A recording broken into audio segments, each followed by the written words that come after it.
Vous voyez, il a associé automatiquement le logiciel WinRAR à mes fichiers qui étaient compressés ici. Donc par exemple, si je double-clique sur ce fichier, qui est donc un fichier rare, on le voit avec ce logo de l'archive, en 3 couleurs, violet, bleu et vert. Je vais cliquer 2 fois dessus, et j'arrive, donc il m'ouvre automatiquement le logiciel WinRAR. Donc vous avez une version d'évaluation qui est valable pendant 40 jours, je crois, et voilà, c'est écrit ici. Et lorsque vous ne l'avez pas acheté, vous avez cette petite fenêtre qui vous dit acheter la licence WinRAR. Votre logiciel n'est pas un logiciel gratuit. Après la période d'essai de 40 jours, vous devez vous enregistrer ou le désinstaller de votre ordinateur. Donc gentiment, vous pouvez fermer la fenêtre et vous pourrez continuer d'utiliser WinRAR. Voilà. Si vous l'utilisez souvent, si vous en êtes satisfait, n'hésitez pas à l'acheter. Vous avez juste à cliquer sur achat en ligne et vous arriverez directement sur la page d'achat. Donc là, vous pouvez faire fermer. Ça fait un petit moment que je l'utilise ici et donc plus de 40 jours, je peux cliquer sur fermer. Voilà. Mais je vais pouvoir utiliser les fonctionnalités de mon logiciel. Donc ici, je me retrouve avec une fenêtre et on me donne ce qui se trouve à l'intérieur de mon archive. Vous voyez, c'est ce fichier-là, un fichier PDF, qui se trouve à l'intérieur de mon archive. Donc très simplement, je vais cliquer sur rien du tout et je vais choisir extraire vers qui se trouve ici. Donc je clique sur extraire vers et là ce qu'il va faire c'est que par défaut il va créer un dossier à l'endroit où se trouve mon archive. Donc là elle se trouve sur mon bureau, donc il va créer un dossier sur mon bureau avec ce que contient le logiciel, l'archive pardonnez-moi, donc ce qui est dans l'archive. Donc je reprends, je clique sur extraire vers sans cliquer sur rien du tout ici, voilà, et je choisis OK. Et donc il vient d'extraire ce fichier PDF dans un dossier qui se trouve au même endroit que se trouvait l'archive, donc sur mon bureau. Voilà, je clique 2 fois dessus et je m'aperçois que dans ce dossier, il y a le fichier qui était compressé ici. Donc je peux cliquer 2 fois dessus et visualiser mon fichier PDF.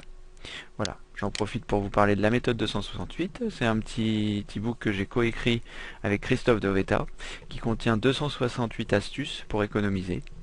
Donc voilà, si vous voulez découvrir cet e-book, n'hésitez pas à vous inscrire sur ma newsletter, je vous en parle dans la newsletter. Voilà, donc nous avons donc décompressé notre fichier et notre fichier maintenant est lisible. Donc que le fichier contienne un logiciel, pardonnez-moi, l'archive, que l'archive contienne un logiciel, qu'elle contienne du PDF, qu'elle contienne des photos, voilà, vous avez pu décompresser le contenu de cette archive. Il vous arrive donc de recevoir par mail des fichiers compressés, que ce soit des fichiers rares, des fichiers zip. Ce sont les deux formats les plus reconnus pour les compressions. Avant il y avait le format RJ mais il a disparu. Donc vous pouvez quand même ouvrir donc tous ces fichiers compressés. Voilà. Donc ça c'était pour la décompression. Nous allons voir maintenant pour la compression. Alors, quel est l'intérêt de la compression? L'intérêt de la compression, c'est que vous allez pouvoir, par exemple, regrouper plusieurs fichiers en un seul pour ne pas vous ennuyer. Par exemple, si vous avez des photos, je ne pense pas en avoir, voilà, je n'en ai pas, donc je vais en télécharger quelques-unes sur Internet.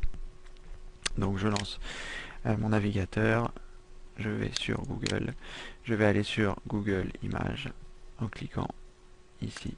Pas du tout vidéo mais image, voilà, on va chercher des fonds d'écran, voilà, et on va télécharger quelques images pour notre exemple. Voilà, on va en télécharger 3, ça sert à rien d'en avoir plus, donc voilà, je vous montrerai dans une vidéo future comment télécharger des images, comment télécharger des choses. Je vous expliquerai un petit peu comment faire des recherches sur internet. Voilà. Donc c'est vrai que j'aurais pu préparer ces fichiers, pardonnez-moi. Voilà.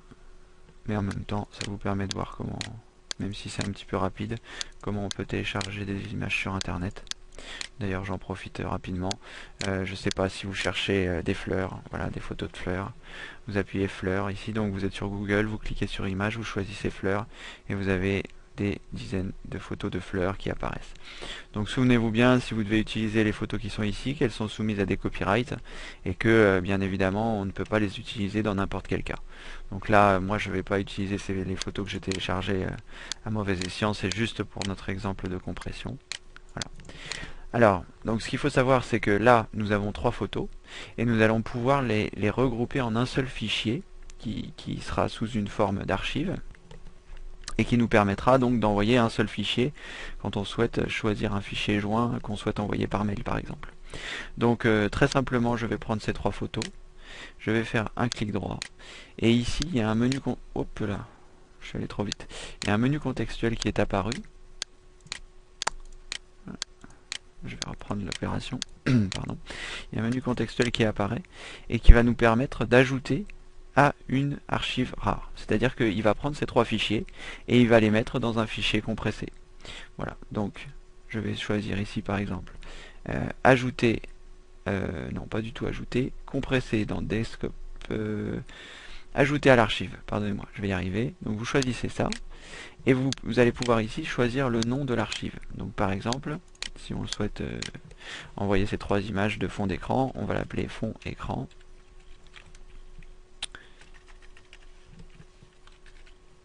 Voilà, très bien. Alors vous avez la possibilité ici de choisir le format de l'archive, donc soit RAR, soit ZIP, donc c'est comme vous préférez. Et vous avez également dans les options la possibilité de rajouter un mot de passe, enregistrer fichier,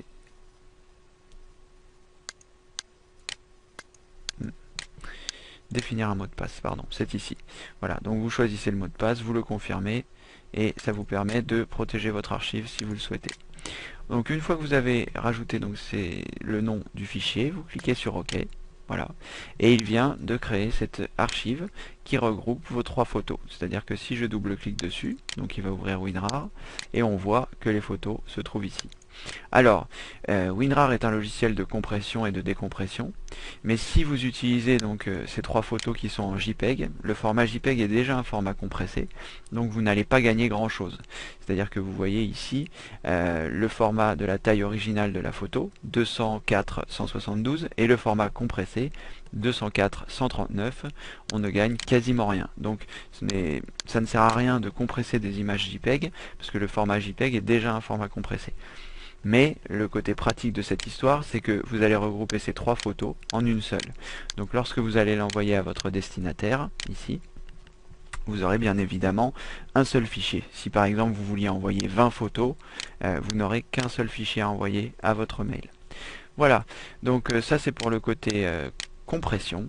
Et si donc je vous remontre une dernière fois pour la décompression, sur l'exemple qui était ici, vous cliquez 2 fois ici sur votre archive WinRAR, vous ne sélectionnez rien dans votre fichier WinRAR, vous choisissez juste extraire vers.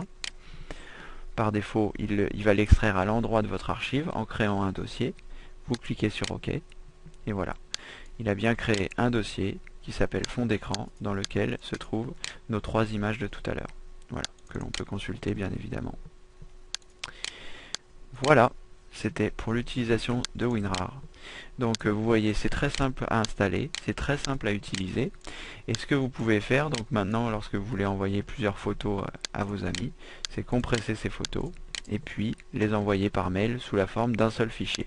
Et ce que vous pouvez même faire, c'est joindre cette vidéo à vos amis pour qu'ils puissent savoir comment extraire leur fichier rare. Voilà, bah écoutez, c'était Cédric du dépannage informatique et je vous dis à bientôt pour une prochaine vidéo. Merci de m'avoir suivi et à très bientôt. N'oubliez pas de vous inscrire sur la newsletter, c'est important, comme ça vous recevez vos vidéos et ça permet que nous gardions le contact. Voilà, allez, à très bientôt. Au revoir.